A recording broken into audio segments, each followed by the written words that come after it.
avant que la maison physique puisse exister, il y avait déjà là une maison spirituelle.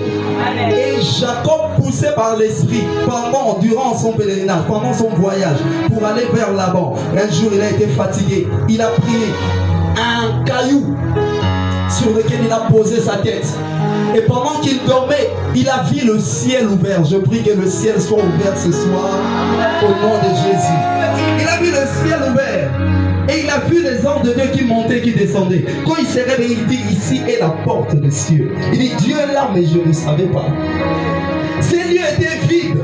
Mais en réalité, la maison de l'Éternel était là. Voilà pourquoi je vais te dire, la maison que tu habites a été spirituelle avant d'être physique.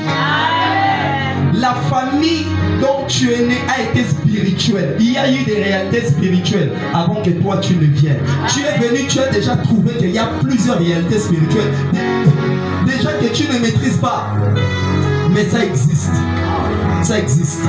Et on a parlé d'Abraham. Dis après moi Abraham. Dis après moi Abraham.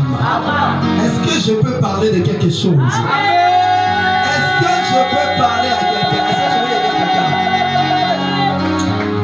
Yes. On a parlé d'Abraham et j'essaie de nous faire comprendre que Abraham est né d'une famille d'idolâtres.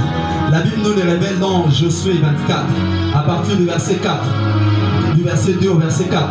Je suis en train de dire, il dit, vous savez que vos pères ont adoré d'autres dieux, d'autant Abraham, d'autant Terach, Abraham et Nacor. C'est-à-dire, on a compris que Abraham, le père de la foi que nous connaissons, en réalité, Abraham était un idolâtre.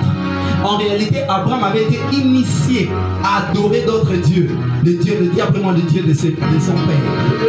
On dit bien les dieux de son père. Yes. Voilà pourquoi vous allez remarquer que tous ceux qui ont d'autres dieux, quand ils sont des enfants, ils imposent à leurs enfants de servir leur Dieu. Les enfants n'ont plus de choix. Et je vous ai parlé de l'influence de Terach sur la vie d'Abraham. Terach avait une grande influence. Terach avait une influence sur la vie d'Abraham. Au point où Abraham ne pouvait rien faire de sa propre volonté. C'était la volonté de Terach qui pesait sur Abraham. Et je vous ai expliqué qu'il y a beaucoup de familles, il y a beaucoup d'enfants qui sont comme ça. C'est la volonté des parents qui pèse sur eux. Ils ne peuvent pas faire leur choix. Ils ne peuvent pas aller où ils veulent. C'est les parents qui décident. Je ne dis pas que le parent ne va pas décider sur son enfant. Mais quand ton père, ta mère décide de ce qui est mauvais, pour toi, il y a quelque chose qui n'est pas bien là-dedans. Il y a quelque chose qui ne va pas. Et la Bible dit que Terach a pris Abraham. Il a pris sa femme. Imaginez-vous, Abraham c'était un entrepreneur. Il avait ses sociétés. Et Abraham a pris ses troupeaux. Il a pris tout ce qui était à lui. Et sa femme, y compris sa femme.